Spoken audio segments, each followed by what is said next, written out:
طاہر کی دعا تو سن لے خدا، مرکز یہ صدا آباد رہے۔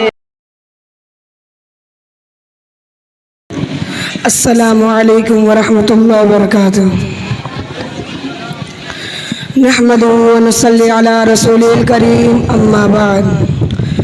ہمیں کو قاتل کہے گی دنیا، ہمیں کو قاتل کہے گی دنیا، ہمارا ہی قتل عام ہوگا۔ ہمیں کنواں کھودے پھریں گے، ہمیں پر پانی حرام ہوگا۔ عزیز دوستوں اور میرے پیارے استادوں اور میرے پیاری پیاری بہناؤں، سب سے پہلے میں آپ لوگوں کو یہ بتانا مناسب سمجھتا ہوں کہ اس مرتبہ میرے تقریر کا عنوان یہ ہے کہ آزادی کیوں ضروری ہے۔ دوستو، آزادی انسان کی بنیادی ضرورت اور پیدائشی حق ہے، کیونکہ یہ ذاتی ترقی، عزت نفس اور معاشرتی انصاف کو ممکن بناتی ہے۔ اس کے بغیر انسان اپنی صلاحیتوں کا پورا استعمال نہیں کر سکتا۔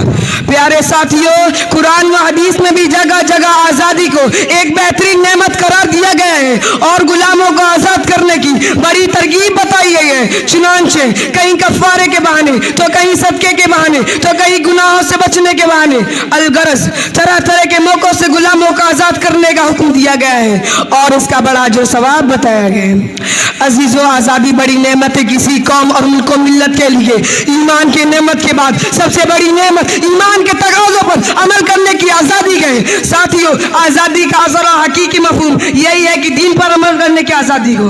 ہمارا ملک عزیز ہندوستان بھی اسی آزادی کے حصول کے لیے بنایا گیا تھا اور اس کے بنایان یعنی آزاد کرنے والے نے یہی امید دلائی تھی کہ اس خطۂ زمین پر آپ اپنے دین پر چلنے میں آزاد ہوں گے۔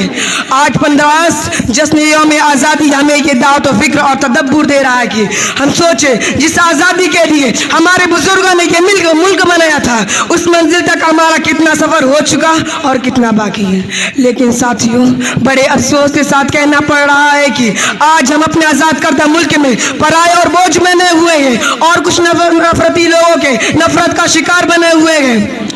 کل جو لوگ ہمارے بزرگوں کے ساتھ مل کر جنگ آزادی لڑی تھی، آج ان کی نسلیں ہمارے خون کے پیاسی بنی ہوئے ہیں۔ کل تک جو لوگ ہمیں اپنے مذہب کے مطابق اب آزادی سے عبادت کرنے کا ڈنڈورا پیٹ رہے تھے، آج ہمیں اپنے گھروں میں نماز پڑھنے سے اور مسجدوں میں عبادت کرنے سے اور راستوں میں سفر کرنے سے روک رہے ہیں اور ہماری جانوں کے دشمن بنے ہوئے ہیں۔ بہرحال وقت کی قلت کرتے ہوئے میں اپنے بات کو اس شعر کے ساتھ ختم کرتا ہوں کہ لہو وطن کے شہیدوں کا رنگ لایا ہے، کہ لہو وطن کے شہیدوں کا رنگ لایا ہے، اچھل رہا ہے زمانے میں نام آزادی۔ وما علینا الا البلاغ۔